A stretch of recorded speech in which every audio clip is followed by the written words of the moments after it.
जदि आपण एहीपरि भल भल रोषे देखा चाहती ताले मो चैनल को सब्सक्राइब करनियंतु आउ हाँ वीडियो को शेयर करने जमा भी भूलिबेनी। नमस्कार, रश्मिस किचन रे आपण मानको बहुत बहुत स्वागत। आज आम गोवा स्टाइल रे रोही माछर तरकारी करबा। एहाको किछि लोक फिश बिंदालू मध्य कहिथांती। तेबे चलंत आरंभ करबा। प्रथम आम रोही माछ को जेमिति आम माछ तरकारी बेले भाजुचे सेमती आम भाजी नबा। लुण हल्दी गोलैकी ताको आम भाजबा कि छाणीबा। ता सहित आमको दरकार गोटे मसला पेस्ट। तापाई आमको दरकार विनेगार 2 ରୁ 3 चामच, 2टा पियाज, धनिया 1 चामच, दालचीनी एडिकटे देखंतु, सुखिला लंका अधिक नबा, जीरा 1 चामच नबा देखंतु, कंचा जीरा आउ अदा पेस्ट आउ रसुन पेस्ट आम नहीं। रसुन पेस्ट आउ अदा पेस्ट आम 1 चामच नबा। ए सब को आम विनेगार रे भिजेक रखिबा। विनेगार आम 2 चामच नबा। एथुरु मु अल्प विनेगार रे भिजेक देखंतु रखि देतिली। एथिरे मु किछटा कंचा लंका मध्ये पकेछि एवं सुखिला लंकार मंजी काढी नेछि। आपण निजर टेस्ट अनुसार रागर टेस्ट अनुसार लंका पकांतु। ए सब को आम एथिरे मिसेकी ए दुटा एक पेस्ट है मिसेबा आम ग्राइंडर रे आम सब को भल भाव पेस्ट तैयारी करबा। ग्राइंडर जार रे देखंतु आम एथिरे टमाटो पकेबानी विनेगार रे करबा। तेणु आम विनेगार 2 ରୁ 3 चामच रे सब को भिजेकी रखि देथिले जे द्वारा कि बहुत भल भाव बाटी हबो।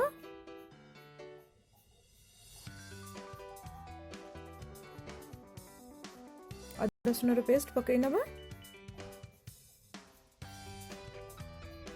जदि आपण पाखे गोटा धनिया किंबा जीरा नहीं ताहले गुंड जीरा मध्य बा गुंड धनिया पाउडर जोटा आम कहे धनिया पाउडर जीरा पाउडर सेटा मध्य आपण एथिरे पकेकी बाटी परिबे। बाटिले तार बहुत भल भाव स्मूथ पेस्ट हो जाए। एथिरे आम जतिकी आवश्यक पानी दबा तापर आम एताको भल भाव ग्राइंडर जार रे ग्राइंड करनबा। भल भाव आम पेस्ट करनबा। देखंतु बहुत भल भाव स्मूथ पेस्ट रेडी हो गला। मसला पेस्ट आम रेडी हो गला। देखंतु एबे चलंतु आमे फिश बिंदालू बा रोही माछर बिंदालू तैयारी करबा। कड़े गरम कले कड़े रे आमे तेल दबा। नॉर्मल कुकिंग ऑयल जहाँ आपण को रोसई घर व्यवहार करछंती रोसई करिया पई सेई तेल नियंतु। तेल आमे 2 ରୁ 3 चामच नबा। बड़ चामच रे 2-3 चामच नेले जदि आपण छोट चामच रे नौचंती ताले टिके अधिका नियंतु। एते टिके तेल अधिका लागे। तेल को संपूर्ण भाव में गरम हो गला परे आमे मसला पेस्ट को एथिरे पकई नबा। बहुत सतर्कतार सहित पकांतु नचेत छिटके थाए। सबतक मसला पेस्ट आम एथिरे पकई नबा।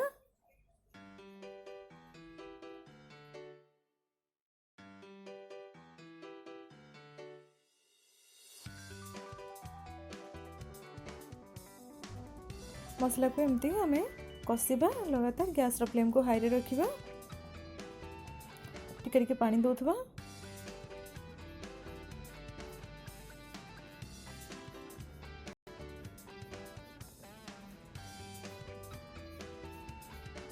देखते एमती मझे मझे पानी देके आम मसला को कषिबा। पाखापाखि 15 मिनिट पर्यंत तार कंचा बास्ना जीवा पर्यंत आम ताको कषिबा।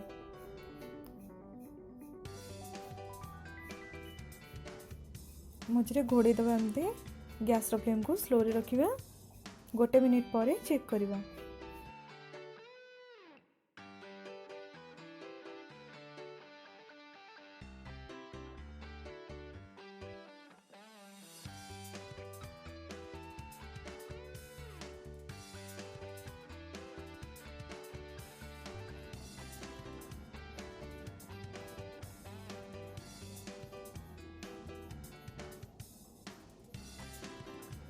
एबे हमें मसला रे हल्दी पकई नबा। हल्दी हमें 1 चामच पकेले भल भाव गोड़े दबा।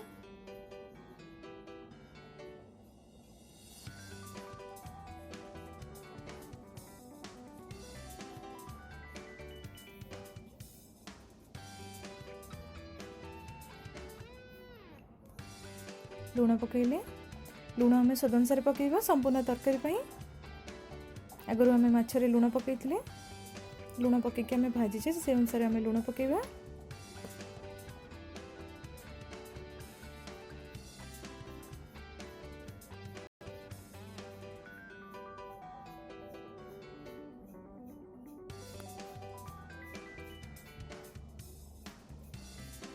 टिके चीनी पकईबा, अध चामच चीनी आम पकईले तरकारी स्वाद को बढ़ावाई भल भाव मिसईदबा।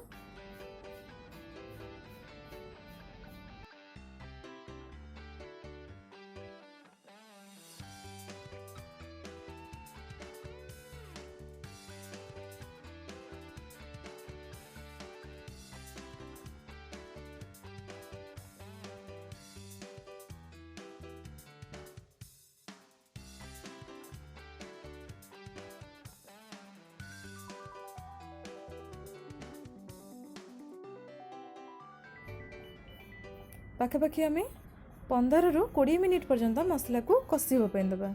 ब्रिंदालू तैयारी करने बहुत सहज। माछर ब्रिंदालू आपण बहुत सहज तैयारी करेंगे। ये बहुत ही स्पाइसी एवं स्वादिष्ट तरकारी तैयारी हम। तेणु आम केवल मसला को ही भलरे प्रिपेयर करिया दरकार। मसला को आम भल भाव कषिदेवा। मसला तेल छाड़ा पर्यंत आम यहाँ कषिबा।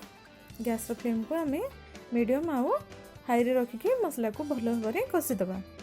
आवश्यक पड़े मझे मझे पानी दबा।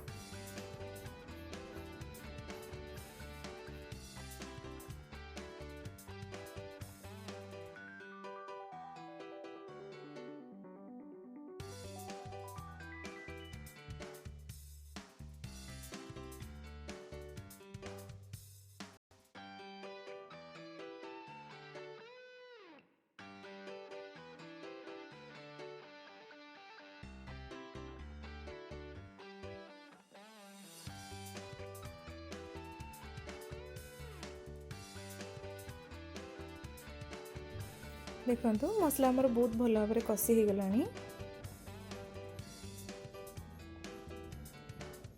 देखो बहुत बढ़िया बास्ना आम 15 ରୁ 20 मिनिट पर्यंत भल भाव कषिले।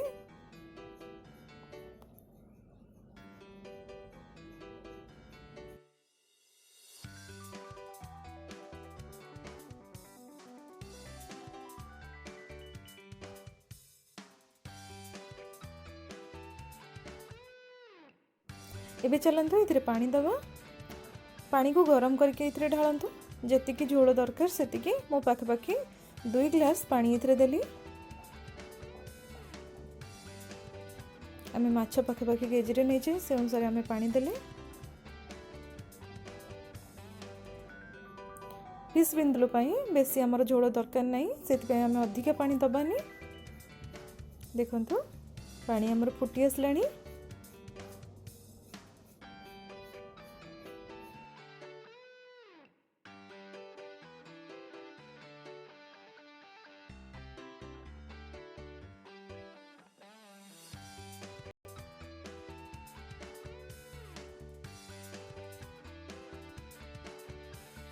देखो झोल को आम भल भाव फुटेबा। फुटी सारा पर ही आम माछ पकेबा। गोड़े देला पर जल्दी फुटी जाए झोलटा। देखो फुटीगला। एबे आम से आमर माछ को पकई नवा। टिके गोले दबा। भजा माछ पीस गुड़ी को ए पकई नवा।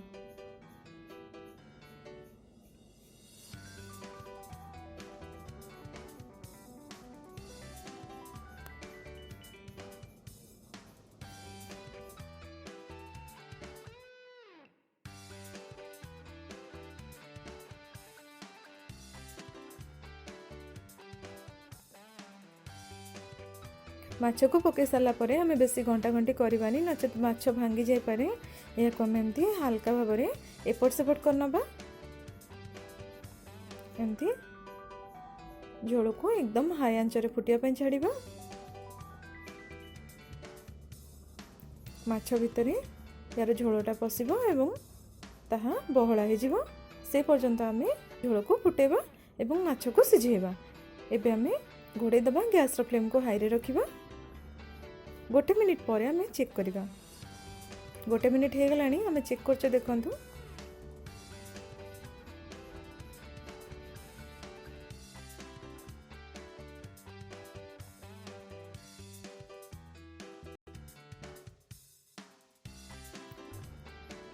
माछ आमर सिझी गलानी।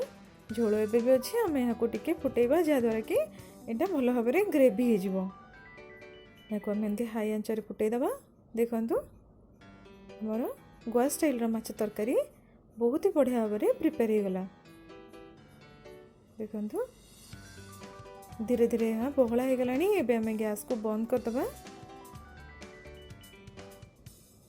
प्रिपेयर हो गला आमर गोवा स्टाइल माछ तरकारी। गैस आमर बंद है। एबे आम यहाँ को गरमा गरम भात सांगे परोसिबा।